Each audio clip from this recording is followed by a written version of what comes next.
पूज्य संत महापुरुषों के वचनों से ही हम ये जान पाते हैं कि हमारे जीवन का परम कर्तव्य क्या है। जो उपासक या भक्त भगवान की प्राप्ति के मार्ग में चला है, उसमें ये 5 बातें जब तक ना आवे तब तक कभी किसी को उपदेश ना दे और शिष्य ना बनावे। ये बहुत बड़े सिद्ध महापुरुष हैं, वो बोल रहे हैं। महात्माओं का हृदय माता की तरह दुलार करता है पूरे विश्व को। श्री सीताराम ओंकारनाथ जी महाराज जी ने कहा कि उपदेश देने जैसा खतरनाक खेल और कोई नहीं परमार्थ से भ्रष्ट होने के लिए। परमार्थ से भ्रष्ट होने के लिए उपदेश देने जैसा कोई खतरनाक खेल नहीं। बहुत बड़े महापुरुष हैं, क्योंकि उसमें देहाभिमान पुनः जागृत हो जाता है और काम आदि दोषों की बाहुल्यता, भोगों की बाहुल्यता, सम्मान प्रतिष्ठा की बाहुल्यता, और वो नष्ट होने में देर नहीं लगती। ये 5 बातें जब तक हृदय में ना जाए तब तक किसी को शिष्य न बनाए और उपदेश न दे, नहीं तो भ्रष्ट हो जाएगा पक्का। पहला, जब तक अंतःकरण पूर्ण रूप से शुद्ध ना हो जाए। अंतःकरण कहते हैं बुद्धि, मन, चित्त, अहंकार, 4 करणों को अंतःकरण कहते हैं। अंतःकरण शुद्ध कब माना जाता है? जब बुद्धि के निश्चय में एकमात्र परमात्मा है, मन में संकल्प विकल्प खत्म, केवल मन सावय मनः कृष्ण पदारविंदयो चित्त मुरारी पादार्पित चित्तवृत्ति अहंकार दासत्व में एक भी विकार जिसके अंतःकरण में उदय नहीं होता, वो शुद्ध अंतःकरण वाला महापुरुष प्रथम उपदेश का पहला अधिकारी। अंतःकरण में किसी भी तरह का कोई भी विकार ना होना, पूर्ण अंतःकरण का शुद्ध होना। दूसरा, जो व्यक्ति, ये हम नहीं कह रहे, बड़े महापुरुष कह रहे, सामने शास्त्र इसीलिए रख के बोलते हैं कि आप ये ना सोचे कि हम कोई मनमानी बोल रहे हैं। कुछ भी होगा तो हृदय, शास्त्र, संत तीनों से मिली हुई बात होगी, स्वतंत्र नहीं होगी। कोई भी ऐसी बात यहां से अनुभव युक्त भी निकलेगी तो आप पढ़ लेना, कहीं ना कहीं लिखा होगा।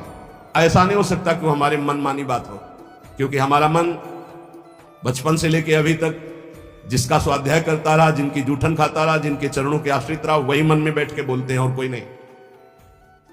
पहला है उपदेश का अधिकारी कौन? जिसमें ये 5 बातें हो। पहली बात, अंतःकरण शुद्ध, बुद्धि, मन, चित्त, अहंकार, भगवदाकार, एक भी विकार जिसके हृदय में नहीं है।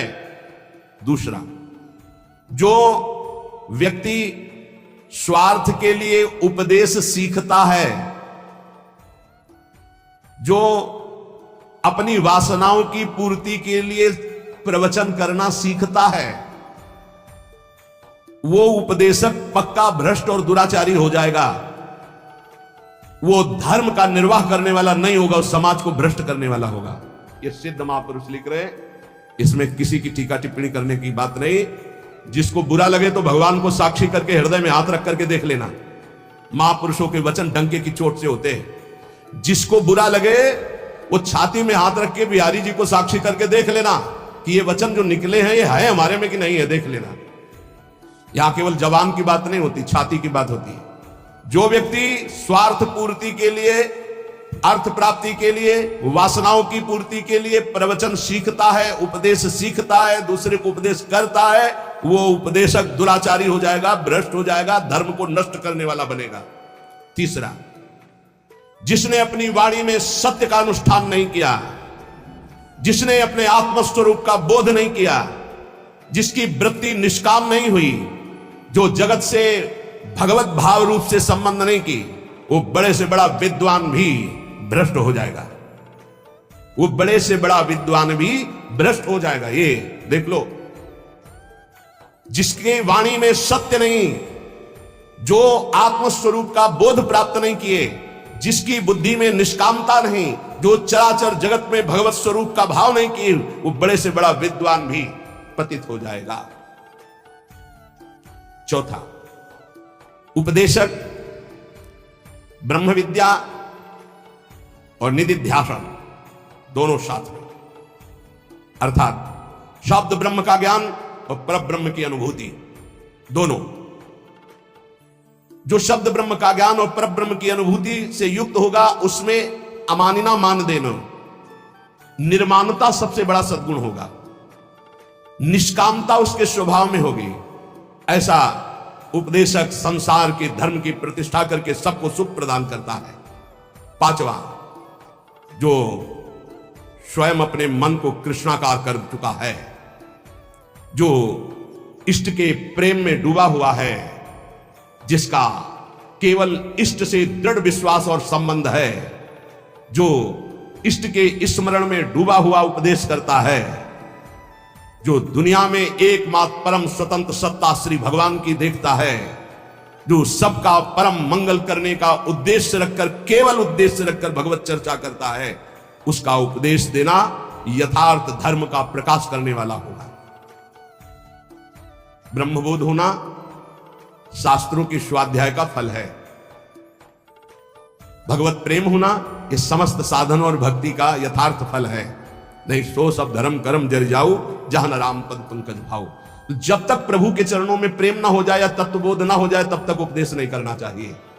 ऐसा महापुरुषों का नहीं तो लिखा हुआ है, जो व्यक्ति स्वार्थ के लिए, जो धन के लिए, वासना के लिए, सम्मान के लिए, सुख सुविधा के लिए सीखता है और उसका उपदेश करता है, उसका चरित्र भ्रष्ट हो जाता है। महापुरुषों ने जो कहा है वो अपने अनुभव से कहा है। पहले अपने आप की जो माया जनित वृत्ति है उसको हटाओ और मुक्त हो जाओ, तब दूसरों को मुक्त करने की बात सोचिए। पहले अपना कल्याण करो, जग का कल्याण स्वयं होगा। यह शास्त्रीय सिद्धांत है। पहले खुद की वृत्तियों को ठीक करो, पहले खुद काम क्रोध विजयी बनो, पहले खुद निरंतर नाम जप का रसास्वादन करो, फिर बोलोगे तो निहाल कर दोगे। पूज्य श्री रामचंद्र डोंगरे जी महाराज, सुना है प्रगट में, आंखों से अश्रु बह रहे हैं, ग्रीवा झुकी हुई है, सामने ठाकुर जी हैं, वो ऐसी कथा पूज्य श्री मथुरादास जी, सुना है, बड़े बड़े महापुरुष, और कथा की और उठे और चल दिए। जो जहां जैसा वो सब वहीं छोड़ दिया। वो अपना देखो, लगाओ, गौ सेवा में लगाओ, विद्यालय में लगाओ, जहां परमहंस पूज्य श्री रामचंद्र डोंगरे जी, बड़े बड़े महापुरुषों को देखा। ये जो भगवत चर्चा है, जो उपदेश है, जो सत्संग है, ये आत्म सुख के लिए है। जीवन निर्वाह तो प्रभु स्वयं अपने दासों का करते हैं, उसके लिए ये थोड़ी है।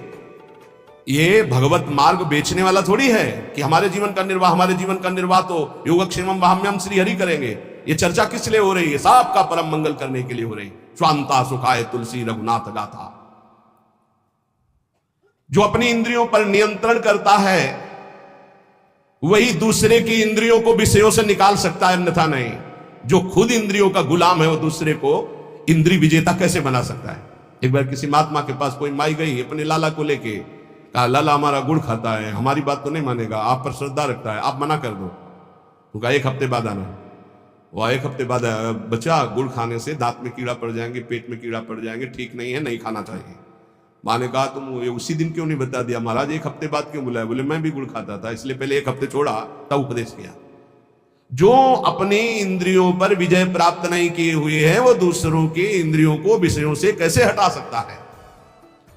धर्म का मार्ग बड़ा सूक्ष्म है, ये अनुभव के द्वारा ही समझ में आता है, शब्द पढ़ने से नहीं आता है। जो धर्म की सूक्ष्मता को जानता है वही धर्म का उपदेश करके सबके हृदय में धर्म को जागृत करता है। सबके हृदय में धर्म, उसको जागृत करना है। जिसने एक श्री भगवान के स्मरण को मजबूती से पकड़ लिया है उसको किसी की खुशामद करने की जरूरत नहीं अपने भरण पोषण के लिए। श्री भगवान को जिसने पकड़ लिया उसको किसी की खुशामद करने की जरूरत नहीं अपने भरण पोषण के लिए। दुर्जनों के लिए ये सज्जन पुरुष ही हैं जो उनकी कटुता, उनकी गाली, उनके अपमान को सहकर उनका कल्याण करते हैं। केवल प्रवचन से कल्याण नहीं हो जाएगा। जब तक सज्जनता, साधुता नहीं आएगी। साधुता बहुत बड़ी बात है, प्रवचन कर लेना बहुत सरल बात है, साधुता बड़ी बात है। कबहू कहो या रहानी रहोगो, श्री रघुनाथ कृपालु कृपाते साधु स्वभाव गहोगो। परहित निरत निरंतर मन क्रम वचन नेम निबहोगो। मन वचन कर्म से दूसरे का परम मंगल, परुख वचन अति दुसाश्रवण सुनते पावक न दहोगो। जथा लाभ संतोष सदा काहू सो कछु न चाहोगो। कबहू कहो या रहानी रहोगो, श्री रघुनाथ कृपालु कृपाते साधु स्वभाव गहोगो। साधु वही है जो बड़ी बड़ी सिद्धियों को ठोकर मारकर दूर करके भगवान के प्रेम में डूबता है। ठोकर मारकर। इत महाप्रभु कह रहे हैं वेणु कानन क्वणित श्रवण सुंदर सुनत मुक्ति सम सकल सुख पाए पग पेलरी। आज तू ग्वाल गोपाल सो खेलरी। वेणु कान देख लाल बंसी बजा रहे हैं, बंसी में वो परमानंद की वर्षा कर रहे हैं कि अगर एक बार श्रवणेंद्री में पड़ जाए तो मोक्ष सुख को भी पैर से ठुकरा करके प्रेम रस में कूद पड़े। ऐसा बंसी की ध्वनि है। प्यारी जी से करे लाडली जी देखो वेणु कानन पुणित श्रवण सुंदर सुनत मुक्ति सम सकल सुख पाए पग पेले। लाडली जी देखो कैसी अद्भुत बंसी बज रही। वही बंसी चतुरासी जी है, वही बंसी जो मोक्ष सुख को भी फीका कर दे, वो साक्षात बंसी की ध्वनि है चतुरासी जी। ये बंसी जी की वाणी है। हरिवंशी स्वयं हित महाप्रभु के रूप में वही गायन। अरे अद्भुत सुख। जो सिद्धियों को ठोकर मार करके आगे बढ़ता है वो भगवान के प्रेम को प्राप्त होता है। भजन करो, भजन करो, नहीं तुम्हें ठोकर मारेगी माया। भजन करो, नहीं तुम्हें ठोकर मारेगी। भजन किया तो सिद्धियों को ठुकरा कर भगवदानंद में डूबता है। तू परम स्वतंत्र स्वाधीन भगवान का दिव्य अंश है, किसी की पराधीनता की जरूरत नहीं। पर यह स्थिति तभी आएगी जब भजन करोगे। भजन परमार्थ का मार्ग व्यवहार से होकर ही गुजरता है। इसलिए जिसका व्यवहार परमार्थ में होता है वही सिद्ध साधु होता है। व्यवहार भी परमार्थ में होना चाहिए। व्यवहार अमर्यादित हुआ, धर्म विरुद्ध हुआ तो पाखंड है, साधुता नहीं। व्यवहार बिल्कुल शुद्ध, तस्मात् शास्त्रम प्रमाणम ते कार्या कार्यो व्यवस्थितो, शास्त्र के अनुसार होना चाहिए। भगवान व्यापक है, सबके हृदय में है, तुम्हारे हृदय में भी है, पास में भी है, बहुत दूर भी है, अंदर भी है, बाहर भी है। तो पाखंड किससे करोगे, छुपाव किससे करोगे, दुर्व्यवहार किससे करोगे? जो ये जानता है वही साधु है। जो स्वयं नहीं कर सका उसको कभी उपदेश देने का अधिकार नहीं है। अपनी दिनचर्या ऐसी बनाओ जो गुरु प्रदत्त अनंत शक्ति प्रदान करने वाली अखंडानंद में स्थित करती है दिनचर्या। ऐसा कभी मत करो जो गुरु प्रदत्त दिनचर्या है उसका खंडन हो जाए तो दुख तुम्हें घेर लेगा, निश्चित समझना। ये बहुत बड़े महापुरुषों की वाणी है। अपनी दिनचर्या गुरु प्रदत्त ऐसी बनाओ जिससे अनंत शक्ति और अखंडानंद की प्राप्ति होती, दिनचर्या से ही होती है। ऐसा कभी मत दिनचर्या का खंडन करो जो तुम्हारी शक्ति को छीन करके तुम्हें दुख में फंसा दे। ऐसी दिनचर्या विजयी होनी चाहिए कि आपके पास समय ही नहीं है। आपके पास अपनी दिनचर्या से बड़ा सौभाग्य है अपने साधकों को कि 1 मिनट के लिए समय नहीं। अगर कभी कहीं ऐसा तो 1 मिनट निकालना मुश्किल है। अपनी दिनचर्या ऐसी बना दी है गुरु जी ने, श्री जी ने। किसी भी परिस्थिति में तुम्हारे मन में कमजोरी नहीं आनी चाहिए। चाहे जैसी परिस्थिति तुम्हें याद होना चाहिए ये इष्ट के द्वारा पास करके भेजी हुई परिस्थिति। मैं डगमगाऊं क्यों, मैं भयभीत क्यों हूं? कोई ना कोई बहुत मंगल विधान मेरे इष्ट ने भेजा परिस्थिति, इसलिए मैं मस्ती से रहूंगा चाहे जितनी बुरी स्थिति क्यों ना आ जाए। हृदय में या बाहर परिस्थिति, स्थिति या परिस्थिति, संतुष्टा येन केनवा। ये बहुत बड़ी बात है क्योंकि इष्ट ने भेजा है ना, चयन किया इष्ट ने। किस लिए? होगा कोई उनका विधान, मंगल विधान। शांत प्रसन्न मुद्रा, कभी खिन्न नहीं, निकल जाएगी परिस्थिति और स्थिति भी। कभी कभी अंदर में भी स्थिति गड़बड़ होती है, बाहर भी परिस्थिति। इन्हीं के वचन अभी सुनाए थे पीछे। पापियों का ऐश्वर्य बढ़ता है। प्रश्नकर्ता को सुन ले ध्यान से। ज्यादातर प्रश्न करते हैं कि धर्म में चलने वाले को बड़े धक्के मिलते हैं, पाप करने वाले बड़े मौज से होते हैं। पापियों का ऐश्वर्य बढ़ता है, स्वीकार करते हैं। क्यों? क्योंकि उनके पुण्यों का नाश किया जा रहा है। तुम धर्म के फल में संदेह मत करना। ये पापियों का जो ऐश्वर्य बढ़ रहा है, इनको जैसे फांसी की सजा देने वाले को अंतिम इच्छा पूरी की जाती है, ऐसे सर्वनाश का खेल इनका शुरू होने वाला है। इसलिए इनके पुण्यों को फटाफट भुगाया जा रहा है। भोग ले। हम तो अपनी भाषा में कहते थे एकांतिक में कि जैसे 4 आदमी 2 हाथ पकड़ के 2 पैर पकड़ के ले जा रहा है। आप कह रहे धन्य है, ना लिफ्ट से जा रहा है, ना पैदल जा रहा है, 4 आदमी की गोद में जा रहा है, 8वीं मंजिल पर ले जाए। धन्य है उसका। धन्य नहीं है ऊपर जाके पटकने जा रहे हैं नीचे। अब बताओ, ले जाते समय तो तुम देख रहे हो कि ना लिफ्ट में है ना पैर से चल रहा है, कितना सौभाग्य है। लेकिन परिणाम पता है आपको? ये 4 लोग उसको ऊपर 8वीं मंजिल में ले जाकर पटकने जा रहे हैं। अब क्या लगेगा? धन्य नहीं लगेगा, बड़ेगा दुर्भाग्य है, मरेगा जाके। ऐसे ही पापी आदमी जब चारों खाने में हरा भरा नजर आवे ना, बढ़ता नजर आवे, तो आप हाथ जोड़ के शोक मगन होना, अब मरेगा ये जाके। ये 4 जो ले जा रहे ना, ये ऊपर से पटकेंगे जाके। चारों तरफ हरा भरा, जिधर देखो उधर माला माल, जय जय जय जय। दिया सलाई लग रही सुकृत में, पुण्य में, क्योंकि पाप कर रहा है, अब भस्म होगा। कभी कभी गुरुजन जब समझाते हैं और जब देख लेते हैं ना कि बहुत पैंग लंबी बढ़ गई, तो मौन हो जाते हैं, नहीं समझता जीव। इसीलिए भगवान भी चुप हो जाते कि पहले जल ले। अच्छा, भगवान जानते कि तू मेरा अंश जलेगा, है नहीं, तेरी कपड़ा जलेगा ये। नयनम चिंदन्ति शस्त्राणि नयनम दहति पावकहा न चैनम क्लेदयन्त्यापो न शोषयति मारुता। भगवान का बच्चा आग नहीं जला सकती, शस्त्र नहीं छेद सकता, जल नहीं डुबो सकता, वायु नहीं सुखा सकती। तो अगर डूब रहा है, तो मर रहा है तो मर, क्योंकि आत्मा को कुछ होना नहीं, और तेरे पाप किया है तो भोग। भगवान ऐसे देख रहे हैं। तुम कहोगे बड़े दयालु है, नहीं, इस समय दयालु नहीं। दयालु जान रहे कि मेरे अंश को कोई फर्क नहीं पड़ना, शरीराभिमानी पाप किया है, भोग ले। इसलिए वो अग्नि रूप भी हैं, वो जल रूप भी हैं, वो अपने में ही डुबो रहे हैं। किसको? अपने आप को। तुम्हें क्या फर्क पड़ रहा है? कुछ नहीं। हमारी भाषा समझ लो। कहें भगवान अब कहां गया, क्यों नहीं बचाया इनको, क्यों बचाए? उस समय जब उपदेश कर रहे थे कि ऐसा नहीं करना, तब तूने माना, नहीं माना तो भोग। तो बोले दया क्यों नहीं है? दया इसलिए नहीं कि असली वाले को जलन नहीं होगी और नकली वाला बचेगा नहीं। क्या ये नकली है, यही जलेगा। असली जो भगवान का अंश है उसमें कोई ताप नहीं लगता। तो इसलिए भगवान शरीर, जैसे ये कपड़ा जल जाए तो अपने को क्या फर्क पड़ेगा, हम तो बच गए। बोले बड़ी कृपा, हम बच गए, कपड़ा जल गया। ऐसे ही कपड़ा जलता है, हम बिल्कुल नहीं जलते, हमें न कोई शस्त्र छेद सकता है, नाग्नि। तो ये जब भगवान का अंश जीव है, भगवान ये जानते इसलिए दया नहीं करते। अब कोई सही ढंग से चले और फिर उसके कपड़े में भी खरोच आने की बात होगी तो भगवान नहीं आने देंगे। और तुम दूसरों के शरीरों को भून भून के चटनी के साथ खाओ तो बिना चटनी के आग तुम्हें भून देगी। हमारी बातें बुरी लगेगी, लेकिन लिख लो, बिल्कुल फायर विकेट तब आएगी जब भून के तैयार हो जाओगे। पहले बूंद नहीं पानी मिलेगा, क्योंकि तुमने चटनी लगा के खाया है। वो अग्निदेव बिना चटनी के तुम्हें खा जाएंगे, क्योंकि वही अग्नि भगवान का स्वरूप है।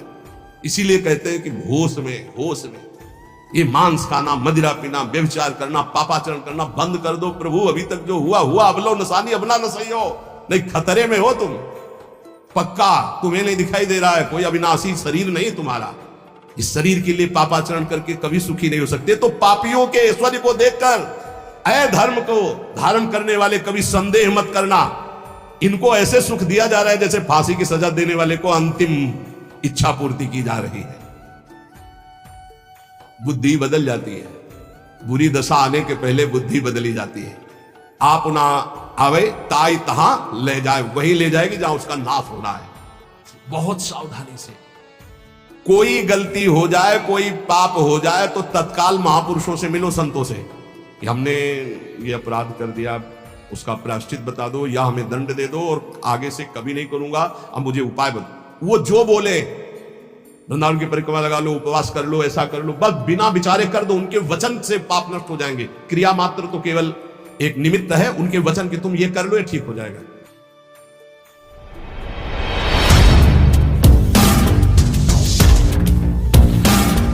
दोस्तों अगर वीडियो अच्छा लगा हो तो चैनल को सब्सक्राइब कर बेल आइकन को प्रेस करें और दोस्तों वीडियो ज़्यादा से ज़्यादा शेयर करें। जय श्री महाकाल, जय श्री राधा।